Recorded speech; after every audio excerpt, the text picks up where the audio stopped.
NEET 2024 में कुछ समय बाकी है, तो अब आप रिवीजन कैसे करें, जो लास्ट टाइम है वो कैसे स्पेंड करें, इस चीज़ को आप विशेष तौर पे ध्यान रखें कि कई बार हम अंतिम टाइम का बहुत अच्छा अगर मैनेजमेंट कर लेते हैं तो कहीं ना कहीं सेलेक्ट हो जाते हैं। जैसे क्रिकेट मैच में लास्ट के 10 ओवर में जो रन बनाए जाते हैं, कहीं ना कहीं वो आपको मैच जिता देते हैं और वो मैच हरा भी देते हैं अगर वो 10 ओवर ख़राब हो जाएं। तो कुछ उसी तरह से हमें लास्ट मंथ में लास्ट के कुछ दिनों का मैनेजमेंट करना है।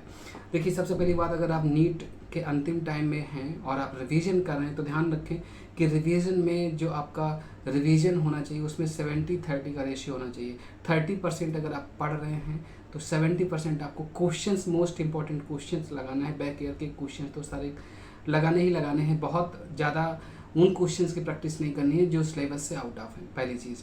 दूसरी चीज़ क्या है कि रिवीजन के लिए अगर आपने 60 नोट्स बनाए हैं तो सबसे अच्छा बात है।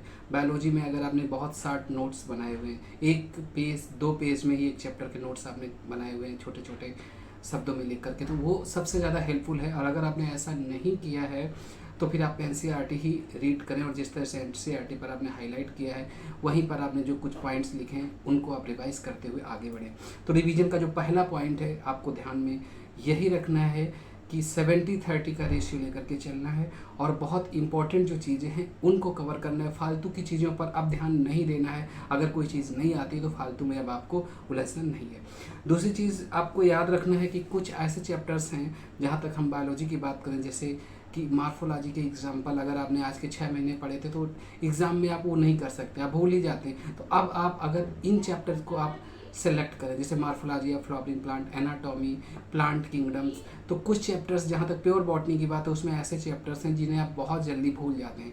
कंसेप्चुअल चीज़ें थोड़ा लंबे समय तक याद रखती हैं। तो ये टाइम है कि आप उनकी बहुत ही ज़्यादा प्रैक्टिस करें ताकि वो चीज़ें अब आपके एग्ज़ाम तक जाएंगी।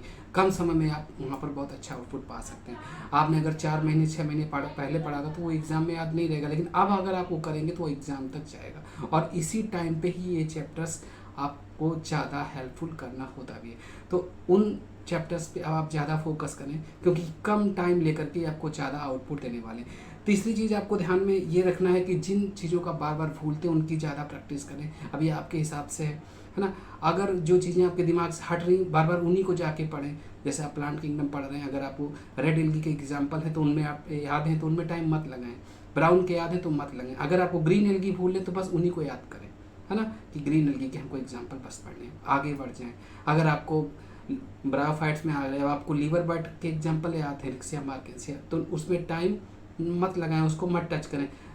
लास्ट का पोर्शन जो मॉसेस है ना, उस पर जाके फोकस करें। तो जो चीज़ें आपकी बिल्कुल आपको याद नहीं रह रही उन पे ज़्यादा फोकस करें। ऐसा नहीं कि आप एक तरफ से ही पढ़ना शुरू करें, सब कोई मैंडेटरी नहीं, पूरे चैप्टर का आपको नॉलेज है। जिन चीज़ों को आप बार बार भूल रहे हैं उन चीज़ों पर आप ज़्यादा प्रैक्टिस कर सकते हैं। जहाँ तक फिजिक्स और केमिस्ट्री की बात है तो फिजिक्स में ऐसे में आप न्यूमेरिकल्स को बहुत नहीं प्रैक्टिस कर सकते, लेकिन फार्मूलेस को याद कर सकते हैं। केमिस्ट्री में उन चीज़ों को ज़्यादा देख सकते हैं जो बहुत ही ज़्यादा वेटेज हैं, बाद बाकी आप एक्सपर्ट से उसके लिए हेल्प ले सकते हैं। तीसरी चीज़ आप ध्यान में रखिएगा कि इस समय आपको बिल्कुल फालतू की बातें नहीं सुननी। अगर कोई अपना मेथड बताता है पढ़ने का, क्योंकि पढ़ने का समय नहीं बचा है, आपको रिवाइज करना है, तो आपको बिल्कुल टेंशन फ्री रहना है। आधी जंग हम तभी जीत लेते हैं जब फ्री होकर के आप पढ़ाई करते हैं।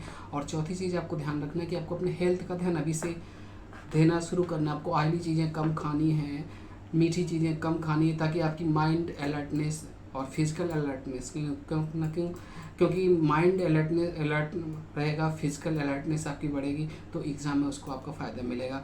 और एक चीज़ आपको ये भी याद रखना है कि टेंशन नहीं लेना है, नींद पूरी लेनी है। और उस टाइम जिस टाइम आपका एग्ज़ाम होता है, मान लेते हैं आपका एग्ज़ाम 10 से 12 है, तो 10 से लेकर 3 बजे तक एक हमने मोटा टाइम ले लिया, तो इस टाइम आपको बहुत अलर्ट मोड में रहना है। मान लेते हैं आप रात पढ़ाई कर रहे हैं और इस टाइम पे जाकर के सो रहे हैं 1 महीने तक आप सोएंगे तो एग्ज़ाम में भी आपको इस टाइम पर नींद ही आएगी और रात में नींद नहीं आएगी, तो उस टाइम आपका बहुत ज़्यादा नुकसान होगा। तो एक चीज़ आपको बिल्कुल ध्यान में रखनी है कि जो एग्ज़ाम का टाइम है उसमें आपको अलर्ट रहना 1 महीने तक, ताकि आपको वो एग्ज़ाम के टाइम पे हैबिट में वो चीज़ आपके आ जाए। बेस्ट होगा कि उस समय आप जाकर के क्वेश्चंस प्रैक्टिस करें।